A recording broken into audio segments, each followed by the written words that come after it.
Hi guys, welcome back to August Love Story Channel. My name is Artieka. And mine is Tommy. And today we are reviewing or talking about, I don't know if we actually be reviewing, Ready to Love, Season 10, Episode 10. That episode is titled Getaway Part 2. Yeah. If you guys haven't already, please subscribe to our channel and turn on the notification bell. Why are you looking at me so hard? I didn't know where else to look. Oh, okay. My hair is doing some things, I know. You don't mind. All right. So you had something you wanted me to do differently, the way that we talk about it. No, I thought I was saying what we can do is take who's eliminating, who's up to eliminate, and talk about that person specific. But it's more so in the notes that you take rather than how we do it. Oh, okay. You want to start at the elimination? Yeah, it's fine. All right. So, Mickey's doing this with us today. Khalil and Jay were up for elimination. Rose took Khalil on the date, and Kiara, whatever her name is, took Jay on the date. When we saw it was those two, we knew Jay was going to get to stay because Kiara then eliminates herself if she eliminates Jay. Khalil eliminated himself earlier in this episode, and Rose just had to do the dirty work. Yeah, we'll get to it. All right, so back to the top of the episode. Cam took Angie on a date, and they talked about her walking away from him, and she said that he walked away from her before she walked away from him, and he said, no, I walked away from the group. She was like, I was in the group. And I was like, this is a stupid conversation, because at this point, you think she's childish. You don't want to talk to her. Let's move on. Yeah, it's like he can't make the decision to say, all right, I'm good on you, love. I'm straight on you, love. You can. Oh, we had 2 eliminations this episode. Did we? Because they also eliminated Deanna at the beginning of the episode because they didn't tell us. I didn't even write that down. We knew she was going home. It was between Angie and I did write Deanna. That down. Deanna was the one that went home. Because she was like, I see a friendship. And he was like, we voted. We took a vote. Somebody had to go. You lost. So Angie was safe because of that elimination. After that elimination, everybody got together and played a drinking game. And the questions were things like, if you live to push buttons in a relationship, take a drink. If you think sex before marriage is necessary, take a drink. If you've watched yourself have sex before, drink. And so they all got to know more about each other, but I feel like all of these things had already been discussed. Yeah, like specifically everything dealing with sex had already been discussed. Yeah, like it ain't too much surprise there when they came to certain things with what they were talking about. But I really didn't write anything right there. Yeah. That book, I was like, okay, y'all just playing the game. Yeah. At the ending of that game, Khalil hugged Tay, and Cisco didn't look very happy about it. And then Khalil came outside to talk to Tay. I don't know if it was directly after the game or if it was the next day. I think it looked like it was the next day. Yeah, because I think the game was in the evening. Yeah, and that conversation was early in the day. Either way, he came outside, he talked to Tay, and at this point, it just felt like he was trying to figure out if he was staying on the show or not. I think he knew at this point, because if you look at the situation, Tay and Cisco are sharing the room. Tay he wasn't getting a lot of time with Tay. That really was the first conversation they had on the getaway. So he kind of knew what was going on and what direction they were going, I think. The thing that was weird to me, though, was how he was like, I'm going to give up because you want kids in 3 years and I want kids in 4 to 5 years. I was like, a year? Who's to even say that somebody's going to get pregnant that soon? Like, specifically watching people that like post about their infertility journeys online. Of course, being a mom, specifically when I was pregnant with Lily, because it was my first pregnancy, I dived into a lot of those groups where people thought they were going to get pregnant sooner than they did. Yeah. And it just didn't happen that way. Like, you could start trying at year 3, but who's to say that you're going to get pregnant that quickly? Like the other thing is like you're looking at it, don't allow kids to be the reason why you don't try. But then also you could also just not even have kids. That's what I'm saying. It's like there could be something that you just can't have children. You guys hadn't had children. Like, I don't think they have children now. I don't think so either. And so it's like, well, maybe you can't have children. You never know. So I'm like, don't hang up the relationship because for the conversation about kids. Do you want kids? Do you want kids? All right, then. Mm-hmm. I think that's a better conversation than what they had. Yeah, because if you know that kids are not in your future, like, I don't want to have kids, there's no point in playing around like you do want to have kids. Right. And if you do want to have kids, there's no point in playing around and saying you don't want to have kids. Now, there's a difference between I'm not interested in having kids right now versus I don't want kids. Right. You know. And that's not the conversation that either one of them had. No. So, essentially, Tay was like, this not going to work because I want kids sooner than you by 24 months. It is what it is. Tay, I think Tay used that as a scapegoat. Yeah, because I mean, like, her pick is Cisco. Mm-hmm. And Khalil was like, her pick is Cisco. So, you know, let's figure out how to get out of this thing. Excuse me. And that was the way that he got out. Mm-hmm. I'm pretty sure he got with somebody else from the show. Mm-hmm. The reunion, somebody's going to be like, yeah, me and Khalil talk. Yeah, maybe. I don't know. Jay came and talked to Kiara, and he tells her that there was no intimacy between him and Sahara. Kiara calls Sahara outside. Sahara was like, yeah, we had a connection. And he was like, quit playing with me. Right. Stop playing with me right now. No, it's not that type of situation. Then Sahara got mad because she said that they were connected as friends. She knew what he meant. Yeah. But she was going to push it to the limit. Right. Again, I asked the question one more time. Why is this girl still on here? I feel like Nene Leakes. Where is your scooter? Like, good God, how is she still on this show? I don't know. She causing trouble with a happy home.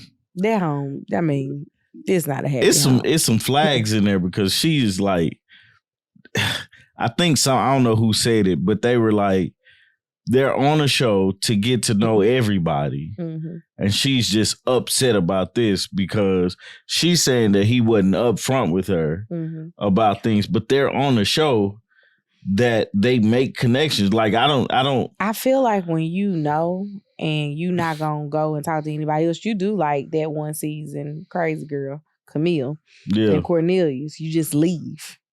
Yeah. Yeah, he did. We go together. Bye. Didn't he just left? They both left. Oh, they chose to leave together. They both were like, we don't need to do this anymore. I found my person. Yeah. And I mean, they got married. Yeah. So I guess it worked out for them, but they didn't make it to the ending of Ready to Love because I guess other people talking to him was triggering for her. I don't know. Yeah, I don't get it. I don't know. And that's the thing I felt with Kiara is because it's like, you're on the show. I get it. Like, he's chosen you and you have chosen him, but still you're on the show. I'm sorry, y'all. We've been up a long time today if I keep yawning. And then Sahara, I don't understand her. Mm-hmm. I'm like, you like, come on, man. You ain't mentioned Jay in anything. Y'all had that one conversation outside at that block party. What your mama say? I don't have that to do. Yeah. I'm just sitting up here. I'm like, man, I don't want to say she lying, but it's like, bruh, you have openly said Cam was your only connection. Right. And then all of a sudden, Jay is a connection for you. I don't get it. Like, what's going on here? I don't get it. And that just ruined the whole conversation for Kiara. Mm-hmm. She was like, she's been sour though since she saw him touch her neck or her touch. I don't remember who neck got touched. Somebody neck got touched. He touched her neck, and she been sour ever since. She ain't like that. I was like, Lord Jesus. So next, Angie talked to Hussein. She asked him about leading and what that looks like. And he told her basically he don't want to come home to a woman who thinks she's the man of the house. And she looked at him like, well, you ain't got to worry about me. She asked him, what does a leader look like? But she looked at him like, you ain't got to worry about me because I run my house. She struggles a lot with the let the man lead, and I get it. It's not going to be a fix overnight. The thing that I wonder about with that specifically is, I believe she said her parents are still together. Well, I don't know. I believe she said that. Yeah. What is it like? How did it look at home growing up? That you like, I gotta run everything. Did your mama run everything? But even if your mother was like, I hate to use the term run everything, but that's the easiest way to explain it. If your mom did everything in the house, right? You still would know what that looks like. Like I just feel... Or did your daddy like tell your mama what to do and you always felt your mom was weak because of it? It's probably a little bit of both in there. I just feel when that question comes, or the leader and all this stuff, I just feel like you have to shape your relationship the way that is comfortable for you, the way that it works for you guys. Yeah, like I don't have to go around saying, Tammy leaves my house. Yeah, that's stupid. Like, what are we talking about here? It's like, you know, everybody have their own quirks and the things that they like and everything and dislike. And it's a respect factor. Just respect it. Yeah. But it's like, it's so much emphasis with her placed on leading a household. And I'm like, what is it about your childhood that was traumatic for you? You know the only people that argue about that, right? Single people. No, I agree. And like my mom was unmarried my entire childhood, right? Mm-hmm. Like she did not get remarried until I was 18. And I never heard my mom have this conversation about leading a household. It's just a lot of confusion. And you're right. It's single people that talk about it. And maybe that's the vantage point. Like, I don't have it because I don't understand it. And I'm like, do what works for you in your house. Like you putting emphasis on, it's like somebody asking the question when you make a sandwich, do you put the mayonnaise on the top of the bread or on the bottom? Both. It doesn't matter. Both. Right. Shut up. It doesn't matter what you put on your sandwich. Like it would just be like both. Shut up. What else you got? Right. I don't need mayonnaise. But that's like it would be that type of situation. But that's what it is to me, because it's like it doesn't matter how, but both people in the relationship have to be respectful to each other. Mm-hmm. You have to figure out how to take these two ships, point them in the right direction, and point them in one direction. It has to be mutually decided upon. Right. It's not a thing of leading this and like I follow whatever you say and stuff like that. No, like that's archaic. That's right. A very archaic way of thinking when times were different. Women were not expected to work. Women were expected to manage the home, and men were going out to work and bring in home. Going to war. Right. You have to run your household differently. Yeah. In today's society, everybody's out here working. You know? So we have to run the household differently. That's the thing. It's like, yeah, you want to be respectful of each other. Mm-hmm. You know? It's funny. because that whole leadership part, it comes on, and I'm gonna let it go after this. But like if something happens in the home, right? Let's say it's a mouse in the house, you know, and somebody's afraid, like the woman is afraid telling the man to go, and the man just as afraid as him, but somebody got to go down there. So they can pull straws, but then you know you're gonna look at this person differently. But that's the part. It's funny because like you talking about a mouse, I just thought about our kids. Our children are less afraid of snakes than both of us. Yeah. They found a snake in the yard. I was like, go tell Dad. The kids are like right here at the snake. And I'm like, move. Right. You like, I ain't going down there. Right. I'm just like, tell Dad so he can go look in the garage for some snake be gone. We ain't had none. I know, but I'm saying that's why I told them to go tell you. And they still like, it's right here. Yeah. They was trying to pick it up. I know. But no, man, it's I don't know where these country kids came from. It's just, man, you gotta let that conversation go. Like, you gotta be able to give direction, and you gotta be able to take direction. Agreed. You know, so all right. So I think women struggle with taking direction. You think I struggle? Yeah, you do. No, okay. I gave you clear directions. You just didn't do it. When? Earlier today. Oh, I didn't. You absolutely correct. Earlier today. I gave you a list of directions. I did one thing. What? I sent you the link. Yeah, you did. Okay. Kudos to you. All right, keep going. I was busy today. It's a rough day for me. So apparently they calling it a love triangle, but it's really 4 people. Cam, Rose, Hussein, and Angie. Isn't it Angie? Yeah. Yeah. No, there ain't no love triangle. It's 4. Yeah. I guess technically it is. It's just a love triangle with the. It's a square. Cam said he wants to get to the other side of the love connection with Rose. So 4-way love affair. Rose basically said that Hussein never made her feel like she was number 2, and Cam made her feel like she didn't know if she was 1, 2, or 3, and that's why things are going the way that they're going with Hussein. And she hasn't spent as much time with Cam as he would have liked. Cam, I don't remember what his issue was last episode with Rose. Because you said everybody was getting on his nerves. I remember Angie. I remember Sahara. I don't think he had a real issue with Rose. It was just he didn't have time with her. Maybe that is it. And I think that's gonna be his downfall because of how indecisive he was. Yeah. With her. Because he had the most choices out of everybody. Like, I can pick her and pick her and pick her.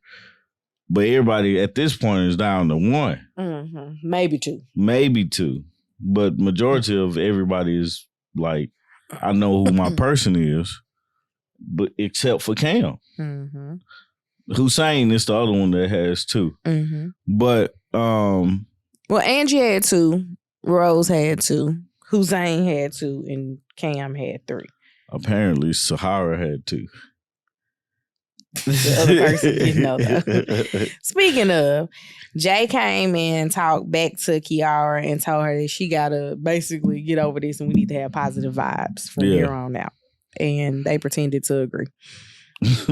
Tay and Cisco met by the pool, and Cisco gave her a massage. She said that this was her first massage. I was like, I don't understand. Does not compute. Ain't nobody ever rubbed your back like that before?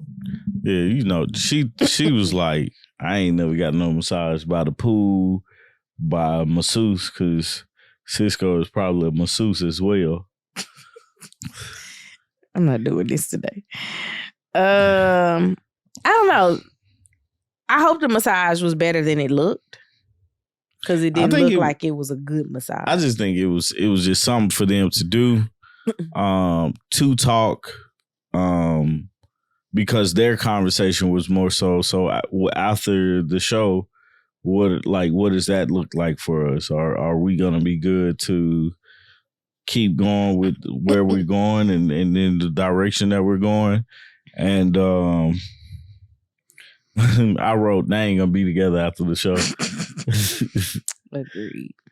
I don't know why. She's going to feel like he couldn't do something for her, whatever the something is, and that's going to be the end. I hope they're together. I hope I'm wrong about that because I do love to see love. But I just don't know. I don't know where he is as far as like his journey with life. And it's hard for me to be like, yeah, you're a good candidate for the show when you don't really have your stuff together. Like, I think you should at least be, in a comfortable spot where you are. You know what I'm saying? Like roof over your head, able to pay your bills, and, it's not a thing of, well, I don't have it. Or not necessarily I don't have it, but just they make Cisco out to be like a bum. I agree. A buff bum.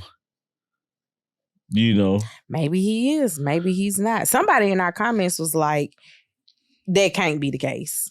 Yeah, it's hard to believe. It's like, truly hard to believe that's the case. I don't know. I don't remember who it was, but they was like, he can't get around Philly without a car. And I was like, I don't feel like I could get around Metro Atlanta without a car. But I know people that are doing it. Yeah. Like, I didn't work with the guy, but there was a guy that used to work in the same mall that I worked at. And he did what he had to do, and he got everywhere he needed to be. Yeah. He wasn't taking Ubers either. He was literally on MARTA.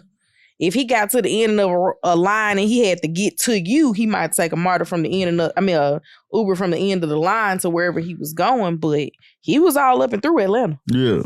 Nah, there's ways to get around without a car. It's just the way they depicted Cisco on this show is that I would have been like, he does not need to be on this show. He needs to be getting his life together. Like, finding love should be third or fourth on his list of things to do. Unless they get paid for the show, right? They typically do get paid, but it's usually like a per diem. Yeah. And then they'll pay for the dates.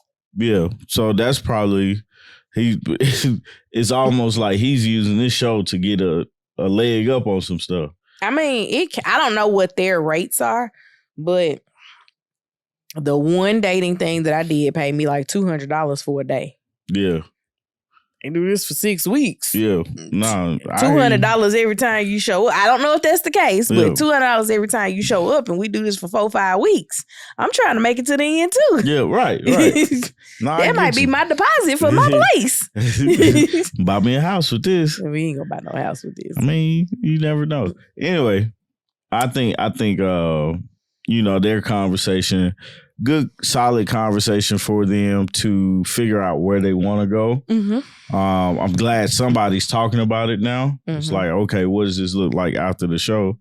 So that was their conversation. So at this point, Nephew Tommy got them all together. He called the ladies the Fierce Five, and he talked about their connections. He said, Tate said that Cisco was blessed with his hands. Sahara and Rose had a little back and forth about Cam. And then Kiara was talking about what happened between Sahara and Jay. She was like, she's not upset with Sahara. She's upset with Jay because the conversation was had with Jay about not embarrassing her. I think it was very weird to put Jay in the bottom, knowing that that's all you got. Yeah. They needed somebody else to go there because that's how the show is made. Like, when I saw that it was Jay and Kiara, I was like, yeah. That was the only, because nobody's going to eliminate Cam. Well, Cam might end up getting eliminated if one of his people goes home next, and then Hussein takes Angie or Rose. But regardless of who Hussein takes, he picks the other one. Yeah, but they also have those I choose myself. people. I just don't believe it. Like, I'd be like, man, at least try it out. I'd be like, I heard you got a light bill due. Work it out. At least until the end. So when y'all come in for the reunion, be like, we ain't together. It didn't work. It didn't work out for whatever reason. Get to that point. But like, that still makes me question why is Sahara there? Mm-hmm. And I was like,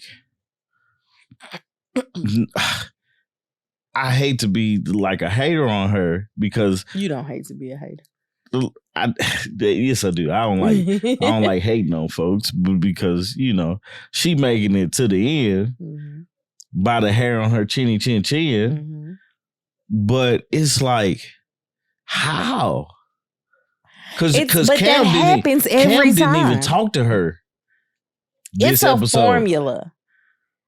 And there always is somebody at the ending of it, or not at the very ending, but on the show that you're like, why are you here? No, like it happens every season. It is. I'm just now figuring it out, seeing it because Cam, like she didn't even talk to Cam. No.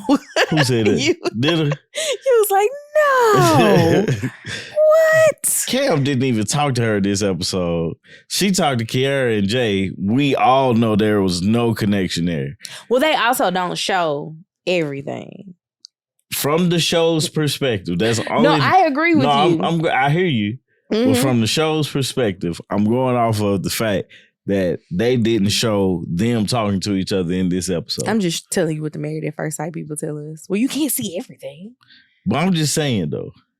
I'm still trying to figure it out because it's like, what is it that he likes about her that's keeping her here? That's his ace in the hole. Like, if he don't get Rose, if he don't get Angie, he still got her there. I'm going to make it to the end. This is our pact. Sahara, you ain't got nobody. I'm trying to make it to the end. But she going to get eliminated next week, though. We're going to get to the reunion, and we're going to be like, it just didn't work. Her and Angie is going to be at the bottom because everybody else is coupled off. You got Rose. And Hussein. You got Rose. I'm trying to think of who all left. Rose, Sahara, Angie, Tay, and Kiara, right? You got them. Kiara's with Jay. Mm-hmm. Tay with Cisco. Mm-hmm. Rose got Hussein and Cam. Mm-hmm. Angie got Cam and Hussein.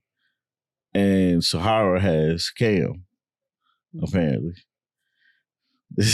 And Jay. Right.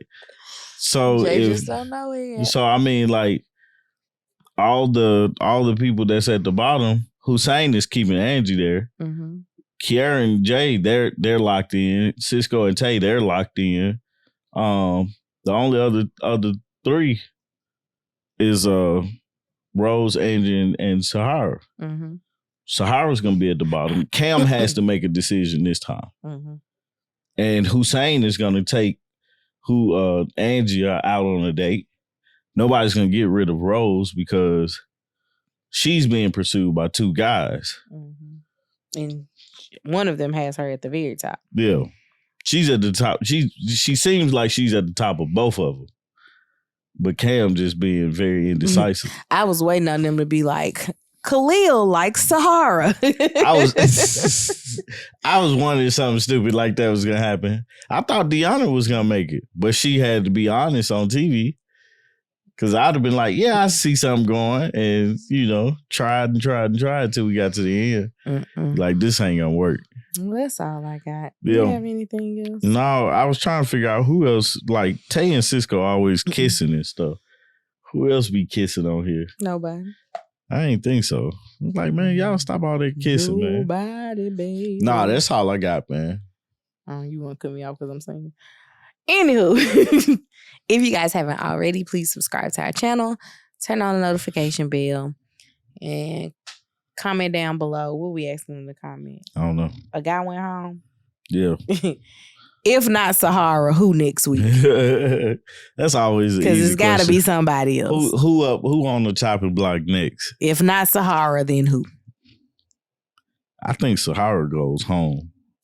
Yeah, that's what I said. If not Sahara, like I'm saying, like not just on the chopping block, like she's actually gonna be eliminated next Well, that's time. what I meant by that. It's like if it's not her going home, then who's going home? Because it's got to be her going home. We'll see y'all on Saturday morning for Love Brew. Yep. And that's all I got. Yeah. All Bye, right. y'all. Peace.